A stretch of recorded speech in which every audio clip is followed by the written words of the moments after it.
नमस्कार, मार्केट पंचनामे में आप सभी का स्वागत है। मैं हूं सुमित और मंगलवार का दिन भारतीय बाजारों में एक सेकंड कंसेक्यूटिव डे इस वीक में जबकि बिकवाली देखने को मिली। मिड कैप इंडेक्स में लगातार तीसरा दिन जबकि एक सेल ऑफ था और स्मॉल कैप इंडेक्स में लगातार पांचवा दिन जबकि यहाँ पे सेल ऑफ आता हुआ दिखाई पड़ा। सो बिकवाली का दिन था। इंडेक्स किसी तरह से 22,300 के ऊपर बंद हुआ है। आप ये कह लिए बहुत ही क्रूशियल जोन है वैसे तो ये, लेकिन इंडेक्स किसी भी तरह से उसको एटलीस्ट अभी के लिए होल्ड कर पाया है। सो 48,285 के आसपास निफ्टी बैंक की क्लोजिंग हुई है। 700 अंकों के 600 अंकों के आसपास फॉल था, थोड़ी रिकवरी आई है। 200 अंकों का फॉल था निफ्टी में, रिकवरी के बाद भी 140 अंकों का फॉल निफ्टी में देखने को मिला। सेंसेक्स में करीब 4.25% के आसपास का फॉल था। मिड कैप इंडेक्स रफली 2% के ड्रॉप में, स्मॉल कैप इंडेक्स रफली 2% के ड्रॉप में, एक समय में 2.5% के आसपास की बिकवाली थी। तो ब्रॉडर मार्केट्स के अंदर बिकवाली का दौर शायद कंटिन्यू दिखाई पड़ रहा है। तो ये मार्केट्स में मुनाफा वसूली कंटिन्यूसली चल रही है और स्पेशली मुनाफा वसूली इसलिए कह रहा हूँ कि मिड कैप स्मॉल कैप ज़्यादा टूट रहे हैं और वहीं पे सबसे ज़्यादा मुनाफा भी है।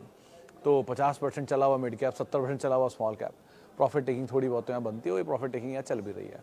स्पेसिफिकली आज अगर देखेंगे तो पीएसयू आज फिर टूटे हुए थे। आज स्टार परफॉर्मर था एफएमसीजी, जिसमें आप चाहें तो देखिए एचयूएल को, गोदरेज को, ब्रिटानिया, मैरिको, डाबर, किसी भी एफएमसीजी कंपनी का नाम ले ली, सभी अच्छी तेज़ी में थे। जुबिलेंट फूड, बारिंग यूनाइटेड स्पिरिट्स, वो कल प्रॉफिट टेकिंग थी, वहाँ कल चला था तो आज वहाँ टूट गया। सो मेजरली कंजम्पशन ड्रिवन स्टॉक्स जो थे वहाँ पर खरीदारी आज देखने को मिली। प्लस आज आईटी मेजर्स जिसमें टीसीएस पार्टिसिपेट कर रहा था वहाँ पे खरीदारी आते हुए दिखाई पड़ी। मिड कैप आईटी में सिलेक्टिव खरीदारी थी, थोड़ा बहुत आईटी चल रहा था आज, बट बाकी मेटल, बाकी रियल्टी, हैवी सेल ऑफ था रियल्टी में। तो in fact metal, oil and gas, realty यहाँ पर प्रेशर बनता हुआ दिखाई पड़ा। स्टॉक स्पेसिफिक स्टोरीज ज़्यादा कामकाज कर रही थी मार्केट में। बैंकिंग, फार्मा, ऑटो, सब इंडेक्स आज बिकवाली में ही कामकाज कर रहे थे। आईटी और एफएमसीजी में खरीदारी थी, इसमें भी प्रोमिनेंटली आज एफएमसीजी जो कि तेज़ी में कामकाज कर रहा था। वैसे वैल्यू भी थी, बहुत समय चले नहीं थे, अच्छे नंबर्स आ गए मैरिको के, उसका टेलमेंट मिल गया, गोदरेज के, ब्रिटानिया के, कोलगेट, तो ये सब सपोर्टिव बाइंग वहाँ पर आते हुए दिखाई पड़ी। इसलिए बाकी इलेक्शन चल ही रहा है, थर्ड चरण चल रहा है, तो आप लोगों ने अगर वोटिंग नहीं की, प्रेफरेंस में जाके वोट करके आइए हर हाल में, अगर आपके यहाँ वोटिंग हो रही है तो। सो उसको तो आप अवॉइड ही मत करिए किसी भी सिचुएशन में। और वोटिंग परसेंटेज का बेटर होना ज़रूरी है। बाकी एज ऑफ नाउ तो मार्केट में बस wait and watch is a better choice. Index के नंबर्स हैं, अर्निंग्स आने हैं। अभी भी आज एसआरएफ के नंबर आए लास्ट में, नंबर्स से पहले ही 6% टूटा हुआ था। तो अब देखते हैं एनालिस्ट कॉल में क्या आता है वहाँ पे। बट अदरवाइज नज़र रखिए अर्निंग्स पर। कल एफ&ओ की 7-8 कंपनियों की अर्निंग है, कल 2 निफ्टी कंपनियों की अर्निंग है। 2 व्हीलर्स के लिए हैवी डे है, हीरो मोटोकॉर्प और टीवीएस के नंबर्स हैं। तो ये सब चीज़ों पे आपको नज़र रखनी होगी। लेकिन otherwise election is the biggest event जिसके ऊपर आप पहले ध्यान दे सकते हैं। चलिए अब सवाल जवाब का सिलसिला शुरू कर लेते हैं और बातचीत कर लेते हैं कुछ सवालों को लेकर भी, जो कि अलग अलग माध्यमों से आते हुए दिखाई पड़ रहे हैं। और ओके, कुछ सवाल को शामिल कर लेता हूं जो कि मेरे पास अभी तक आए हैं। हाँ, सबसे पहला सवाल है Tata power, Patanjali food, BEL. Singh साहब देखो, टाटा पावर के तो कल नंबर है, तो पहले तो नंबर ही इसको आने दीजिए। पतंजलि केस में न्यूज़ फ्लोज बहुत स्ट्रॉन्ग है, सो उसको तो अभी अवॉइड ही करिए। बीईएल के लिए भी आप होल्ड कर सकते हैं, बट बहुत ज़्यादा मल्टीबैगर हो गया है, बहुत ज़्यादा बड़ी तेज़ी आएगी इसकी उम्मीदें थोड़ा कम रखिएगा, क्योंकि ऑलरेडी एक बहुत बड़ी एग्जॉर्बिटेंट तेज़ी पीएसयू दिखा चुका है। सो थोड़ा उस हिसाब से कॉल लीजिएगा। टाटा पावर के नंबर में वाई नंबर ठीक बोल रहे हैं, क्यू ऑन क्यू नंबर थोड़े वीक बोल रहे हैं। लेट्स सी कैसे नंबर आते हैं। मुंद्रा पावर के नंबर कैसे आते हैं, कमेंट्री क्या है इनके नए प्रोजेक्ट को लेके। But in total Tata power के नंबर्स पे ही सब कुछ डिपेंड करता है। पहले नंबर आने दीजिए। बीईएल केस में आप होल्ड कर सकते हो as of now. Okay, Anuj sir, Ambuja cement के लिए 350 शेयर 630 पे लिए। सर अनुज सर मैं नहीं हूँ, मैं सुमित हूँ। अनुज ऑन एयर थे अभी थोड़ी देर पहले। ओके, अंबुजा सीमेंट के 350 शेयर लिए हैं 630 रुपये के दाम पर। सीमेंट में बेटर पोजीशन अगर आप देखोगे तो फिर भी JK, Ultra, Ramco and Birla Corp, ये सारे हैं। बिरला कॉप के नंबर इनफैक्ट अच्छे आए थे काफ़ी, तो ये 4 नंबर बेटर दिख रहे हैं सीमेंट में। और बाकी आप होल्ड करो तो होल्ड कर सकते हो, पूरा अदानी समूह ही तोड़ रहे हैं। इलेक्शन से पहले यहाँ पीएसयू और अदानी समूह दोनों ही तोड़ रहे हैं।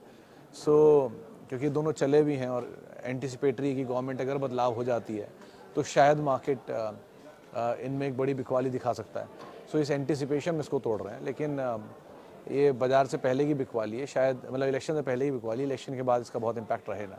सो एज ऑफ नाउ तो आप होल्ड करिए अंबुजा को भी and just wait and watch कैसे चीज़ें आप फैक्टर इन होती हैं, बट नंबर ठीक है, कंपनी अच्छी है and wait and watch is a preferable choice.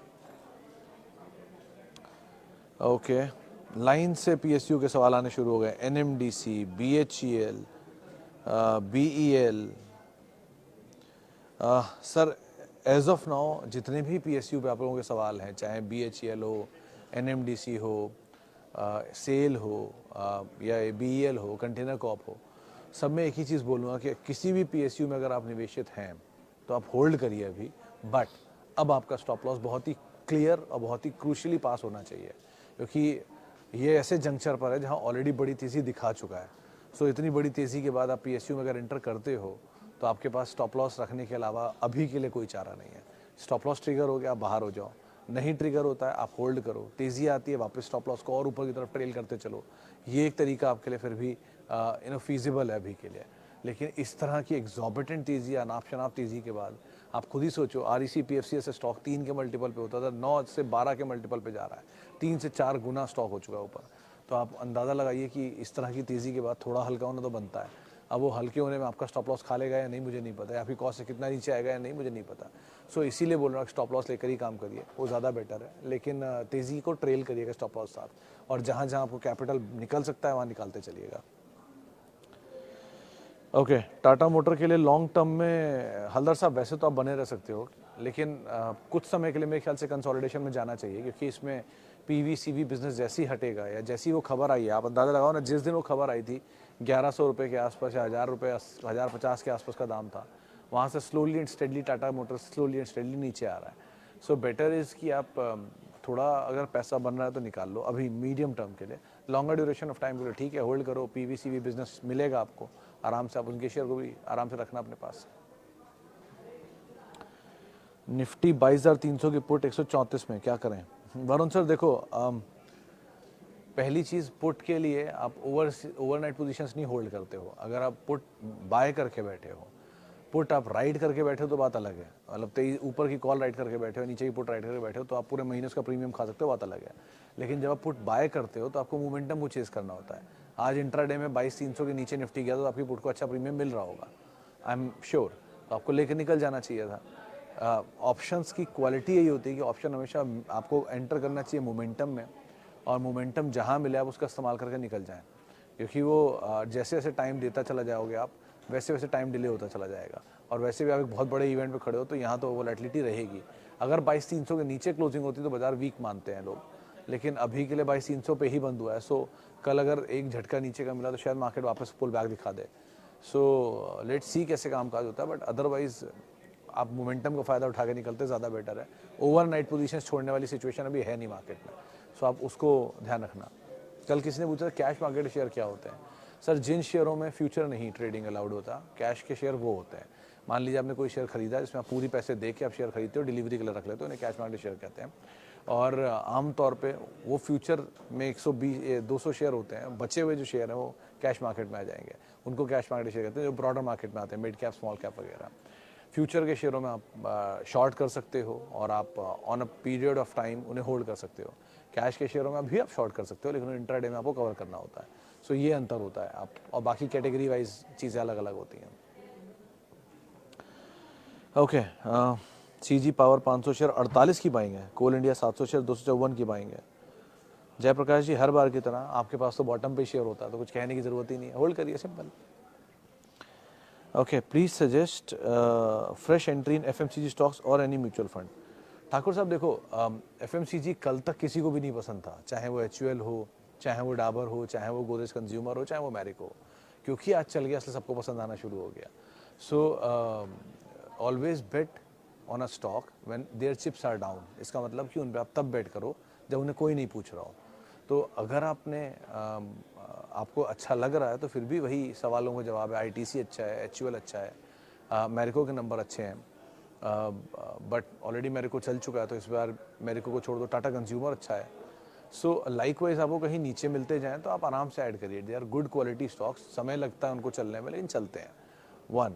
और रही बात म्यूचुअल फंड की, तो म्यूचुअल फंड के केस में तो सर आप मतलब आपकी चॉइस क्या है मुझे नहीं पता कि आप सेक्टोरल फंड में जाना चाहते हो, फ्लेक्सी कैप में जाना चाहते हो, मल्टी कैप में जाना चाहते हो, इक्विटी बेस्ड हाइब्रिड फंड में जाना चाहते हो, सो बहुत कुछ होता है। उसके लिए शाम 6:30 बजे शो होता है, आप वो देख लीजिएगा। Okay, Gujarat gas and Welspun living for long term. Welspun living के नंबर तो ठीक थे शायद अहीर साहब, गुजरात गैस के नंबर बहुत फायरवर्क नहीं था। आज मैं कल नंबर्स के बना के डाले थे, मैं भूल गया हूँ कैसे नंबर थे, शायद क्यू वीक थे या वाई वीक थे, ऐसा कुछ चक्कर था इनके में। लेकिन दोनों ही मोमेंटम का इस्तेमाल करिए सर, ज़्यादा बेटर है। बाज़ार में वैसे ही मिड कैप स्मॉल कैप में अच्छी खासी सेल ऑफ है, सो जहाँ जहाँ पैसा बनाते चल रहे हो वहाँ थोड़ा पैसा निकालते चलो, नीचे मिल जाएगा तो आराम से पैसा डालना ज़्यादा बेटर है। But as of now safest bets की तरफ जाने की ज़्यादा कोशिश करिए। फॉर एग्जांपल आपने देख ही लिया होगा, मिड कैप टूट रहा है, टीसीएस तेज़ी में था। सो जब मिड कैप आईटी नहीं चल रहा, लार्ज कैप चल रहा है, सो जहाँ वैल्यू है बाजार उसी को ही ढूंढेगा, और वैल्यू अभी के लिए लार्ज कैप में ज़्यादा है, सो आप उनको पहली प्रेफरेंस दीजिए। जैसा आपने कहा था एक्चुअल ऊपर जाएगा वैसे ही हुआ, शुक्रिया सर। और एक्चुअल पे क्या करना चाहिए? मेरे ख्याल से होल्ड करना चाहिए सर, एज ऑफ नाउ तो होल्ड करना चाहिए। हैप्पीएस्ट माइंड में एंट्री करना चाहिए क्या? आज रिजल्ट आया, देखो सर हैप्पीएस्ट माइंड के केस में आज भी मैं नंबर देख रहा था, लास्ट क्वार्टर के नंबर में और इस क्वार्टर के नंबर में तो इम्प्रूवमेंट है, लास्ट ईयर और इस क्वार्टर के नंबर में भी स्लाइटली इम्प्रूवमेंट है। मल्टीपल वाइज 49 के मल्टीपल पे था ये स्टॉक कल अर्निंग तक, लास्ट क्वार्टर की अर्निंग या लास्ट ईयर की अर्निंग तक। इस बार की अर्निंग के हिसाब से अब तक 47-48 के मल्टीपल पर है। मैनेजमेंट बहुत स्ट्रॉन्ग कमेंट्री देकर गया है, सो मेरे ख्याल से तो एंटर करना चाहिए, बहुत ज़्यादा रिस्क डाउन साइड का है नहीं। तो आप जो QIP का दाम है, इधर नहीं, QIP के दाम के नीचे है जो हाल का लो है, उसको एक स्टॉप लेके आप ज़रूर पोजीशन में बने रह सकते हो, एंड एक्यूमुलेट भी कर सकते हो इसको, एक अच्छी क्वांटिटी में भी ऐड कर सकते हो, and you can hold it for some time. Okay, आगे बढ़ते हैं। अदानी विल्मर, नितिन जी एक ही जवाब इसका कि जब तक इसके ब्लॉक के ऊपर कोई फैसला नहीं हो जाता तब तक के लिए अभी आप कुछ मत करिए। जब तक इसकी प्रमोटर होल्डिंग ऑफलोड नहीं हो जाती या होल्डिंग के ऊपर फैसला नहीं आता तब तक के ऊपर इसमें कुछ भी कहना मुश्किल है। कोई भी चीज़ को डिस्काउंट नहीं करेगा ये जब तक वो काम नहीं होगा। So that is the immediate trigger that need to be done immediately. Shivang ji का सवाल है, सर मैं स्टूडेंट हूँ, SEBI grade journalist manager exam की प्रिपरेशन कर रहा हूँ, मेरा सिलेक्शन के बाद क्या मुझे इन्वेस्टमेंट रिस्ट्रिक्शन लग जाएगी, इनसाइडर ट्रेडिंग? शिवांग सर देखो, किसी भी कानून में इंडिया के इन्वेस्टमेंट के ऊपर मनाही नहीं है, चाहे वो सेबी हो या कोई भी ऑर्गेनाइजेशन हो, चाहे हम हो, हम लोग के केस में भी इन्वेस्टमेंट पे मनाही नहीं है। लेकिन आपको ये चीज़ समझनी चाहिए कि इन्वेस्टमेंट बोल रहा हूँ, ट्रेडिंग नहीं बोल रहा हूँ मैं। इन्वेस्टमेंट होराइजन इज 6 मंथ्स, आप किसी भी शेयर को होल्ड करो या 1 साल आप किसी भी शेयर को होल्ड करो तो आप इनसाइडर ट्रेडिंग के नियम के दायरे से बाहर हो जाते हो, ये आमतौर पे कहा जाता है। अब आपकी कंपनी स्पेसिफिक क्या रूल होगा वो उस समय पता चल जाएगा, लेकिन अभी के लिए मोटा मोटा ये नियम है। रही बात ट्रेडिंग के लिए, तो अगर आप किसी भी तरह की इनसाइडर इन्फॉर्मेशन से आपको पता है तो आप ट्रेडिंग के लिए एलिजिबल नहीं है, सो आप ट्रेडिंग नहीं कर सकते, उस समय आपको ट्रेडिंग को छोड़ना पड़ेगा। But my individual personal experience is कि अगर आप नौकरी करते हैं और एक्टिवली किसी कारोबार का हिस्सा हैं, नौकरी के कारोबार के एक्टिवली, जहां आपको टाइम नहीं मिलता, फुर्सत नहीं मिलती, तो ट्रेडिंग वैसे भी आपके लिए नहीं बना, क्योंकि आप ट्रेडिंग में ध्यान लगाओगे कि नौकरी देखोगे या काम देखोगे। सो trading needs time, trading is a different occupation all together. जो ट्रेडिंग करते हैं वो पूरे दिन उसमें डेडिकेटेड रहते हैं, तो उनके लिए वो सही है। आप पूरे दिन करना चाहो तो बात अलग है, लेकिन एक नौकरी के साथ उसे करना इज़ वेरी रिस्की। और लगता है कि एक सेकंड इनकम बन जाएगी तो शेयर होल्ड कर लीजिए, कुछ दिन बाद बढ़ जाएगा तब बेचिएगा, सेकंड इनकम तो वैसे ही बन जाएगी। आप एक दिन में 12 लाख रुपए कमाने की सोचो या एक साल में 12 लाख रुपए कमाने की सोचो, तो चॉइस तो आपके हाथ में ही है। लेकिन पैसे से आने से मतलब है ना, तो आ ही रहा है, लेकिन अब आप कितना टाइम को वैल्यू देते हो, कितना उसके सामने पैसा वैल्यू देते हो, वो आप पे डिपेंड करता है। कुछ लोग टाइम को नहीं वैल्यू देते, पैसा ही पैसा चाहिए, कुछ लोग टाइम को वैल्यू देते, पैसा नहीं चाहिए। So choice is yours entirely. Okay ji, आगे बढ़ते हैं। Sir entry point in CG power, what should I do in alkyl amine, buy in 2500 exit और होल्ड? मेरे ख्याल से होल्ड करिए मनीष जी अभी तो एल्काइल अमाइन को, एंड CG पावर के लिए 380 390 is a good zone to enter. Let's see मिलता है कि नहीं, कल नीचे आया था वापस घूम गया आज, सो नीचे मिलना चाहिए कहीं ना कहीं, तो आप एंटर कर लेना ज़्यादा बेटर है। Okay sir, what pharma stock can be buy for 20 to 30 years to play long term wealth creation story, please suggest best 5? देखो सर, मैं तो लार्ज कैप ही आमतौर पे बोलता हूँ, तो लार्ज कैप में तो डॉक्टर रेड्डी मुझे सही लग रहा है। फार्मा में देन, क्योंकि ये मैं उनको पिक कर रहा हूँ पहले, बीट सन फार्मा, सन फार्मा एडवांस में भी आप प्ले कर सकते हो, वो भी अच्छे चल सकता है क्योंकि वो सारा उनका R&D उसी के अंदर आता है सन फार्मा एडवांस में। देन मतलब लेकिन वो मोमेंटम है 5 साल की स्टोरी के हिसाब से। एक मार्क्सन्स फार्मा बेटर हो रहा है, नंबर बाय नंबर वहाँ पर इम्प्रूवमेंट आ रहा है, उसको आप देख सकते हो। देन कम्स रेड्डीज सबसे सेफ लगता है लेकिन वो चलेगा स्लो। बाकी हॉस्पिटल थीम को आप प्ले करो, हॉस्पिटल प्ले थीम शायद ज़्यादा काम कर जाएगी। और बाकी किसी फॉल का इस्तेमाल करो ज़्यादा बेटर। अभी तो भागा ही हुआ है बाजार, तो कुछ भी बोलना वुड भी रिस्की, तो थोड़ा नीचे आने दीजिए, फिर कॉल लेना ज़्यादा आसान रहेगा मेरे ख्याल से। शेर Khan sahab thank you. Khan sahab thank you. My small question from small cap, can I buy Gulf Oil, Castrol, Reflex, Kokuyo for longer duration of time? Sir Castrol seems better one, but वो बहुत ही डेड स्टॉक है, आमतौर पर चलता नहीं, चला तो recently चल गया काफ़ी। And like wise gulf oil, क्योंकि दोनों सेम ही बिजनेस में है। रिफ्लेक्स के नंबर मुझे पढ़े हुए बहुत टाइम हो गया, इसलिए मैं अभी कुछ नहीं कह पाऊँगा। एंड कोकोयो कैमलिन ये एक बार को चल सकता है, बिकॉज अच्छी कंपनी है, प्रमोटर भी ठीक है, फॉरेन प्रमोटर है और पिकअप भी कर रहे हैं। ये डोम्स के सामने खड़ा है, तो डोम्स और फ्लेयर पेन ये सब इनके सामने आ गए हैं। सो इस स्पेस में कंपटीशन बड़ा है और अच्छे नाम मिल सकते हैं। मतलब आप जिस तरह की स्मॉल कैप कंपनी को आइडेंटिफाई कर रहे हो, इसमें मुझे लगता है बहुत अच्छे नाम ढूंढ पाओगे, आप उनको देख सकते हो। अदरवाइज स्मॉल कैप में स्वान में ठीक ठाक एक्टिविटी लग रही है। SW सोलार थोड़ा और चलना चाहिए, इनमें कुछ कुछ हलचल है, ऑर्डरी खबरें हैं बाज़ार में। स्वान के केस में क्योंकि उनकी एक लिस्टिंग पेंडिंग है, जैसे वो न्यूज़ फ्लो आएगा चीज़ें बदलेंगी वहाँ पर, सो उसको आप देख सकते हो। सो और थोड़ा आप R&D करो, you're on the right track. और हो सकता है मैं बाकी अपने एंड पे रिफ्लेक्स और कैप कोकोयो कैमलिन के नंबर ज़रूर चेक कर लूँगा, बट अगेन बाकी दोनों जो हैं वो थोड़े क्रूड रिलेटेड हैं और स्लो हैं, इसलिए उनको मैं अवॉइड करने की सलाह दे रहा हूँ। PVR को आप ले सकते हैं हर सर, अगर पेशेंस अभी है तो आप ले सकते हो। कल इनका एक इवेंट भी है पुणे में, कुछ नए एक्सपेंशन को लेके, सो लेना चाहो आप एंटर कर सकते हो। ये कंजम्पशन ड्रिवन स्टोरी वापस पिकअप करना शुरू हो रही है, FMCG भागा, लिकर भागा, सो इनको भी भागना चाहिए। सो आप मेरे ख्याल से एंटर कर सकते हो, रिस्क डाउन साइड थोड़ा कम है अभी यहाँ पे। Okay, IOC, Havells, UBL, Cipla. Vikrant sir देखो, IOC केस में तो आज ही कोई बोल रहा था कि बड़ी तेज़ी है, इलेक्शन ईयर है, अच्छा अपसाइड शेयर इसमें खुल सकता है, उस हिसाब से आप इसको नज़र रखो। मोमेंटम है सर इसमें, लेकिन आप फिर भी एक बार को अपने स्टॉप लॉस के साथ ट्रेल करना, क्योंकि ये थोड़ा नीचे आ गया है टूट के, तो स्टॉप लॉस आपका 130 के करीब कहीं रख के आप लॉन्ग करो, होल्ड करो। हेवेल्स आप होल्ड कर सकते हो for a longer duration of time, even UBL भी आप होल्ड कर सकते हो, बट USL इज़ बेटर, तो कहीं नीचे मिल जाए USL तो ज़्यादा अच्छा है। And Cipla is again very good. आप ये मतलब बाकी 3 नाम भी आपके सारे सही हैं, तो आप होल्ड तो चारों ही कर सकते हो, बट IOC में थोड़ा स्टॉप लॉस रखना। और अदरवाइज आप डिविडेंड स्टोरी प्ले करना चाहते हो तो आप बिना स्टॉप लॉस आप भी होल्ड कर सकते हो। कंपनी चारों बेटर है, इसमें कोई दिक्कत नहीं है। ओके, C8 ऐड कर सकते हैं, हाँ जी सुबोध जी, C8 आप ऐड कर सकते हैं। एंड ये एक और नाम था जो मल्टी मतलब इन अ ड्यूरेशन ऑफ टाइम जिसमें पोटेंशियल है एक मल्टी बैगर बनने का, C8 में। मतलब ये कंपनी भी अच्छी है, ग्रुप भी अच्छा है, कंसिस्टेंट नंबर है, चीज़ें इंप्रूव हो रही हैं, इक्विटी भी छोटी है, तो एक अच्छा कॉम्बिनेशन है शेयर के चलने वाला। सो आप होल्ड कर सकते हैं, बाय कर सकते हैं, लोअर लेवल पे ऐड कर सकते हैं and keep it for a longer duration of time. शायद यहाँ पर अच्छा पोटेंशियल भी खुलता हुआ दिखाई पड़ा, तो it's a nice company otherwise. चलिए अब इतने ही सवालों में शामिल करूँगा, माफ़ी उन सभी लोगों से जिनसे बातचीत नहीं हो पाई, और बहुत बहुत शुक्रिया उन सभी लोगों का जिन्होंने सवाल पूछा। आपसे अब मुलाकात होगी 5:30 बजे एक बार फिर से, और आप बाकी मेरे से जुड़ सकते हैं @सुमित रिसर्च, मेरा ट्विटर हैंडल है। किसी भी निवेश से पहले अपने वित्तीय सलाहकार की राय ज़रूर ले लें। CNBC आवाज़ के यूट्यूब, इंस्टाग्राम, फेसबुक पेजेस पे आप हमारे साथ जुड़ सकते हैं। और अगर आपने अब तक वोट नहीं किया है और आपके क्षेत्र में वोटिंग चल रही है, तो हम्बल रिक्वेस्ट है हमारी तरफ से, पूरी टीम की तरफ से, कि आप लोग ज़रूर अपना वोट डाल के आइए।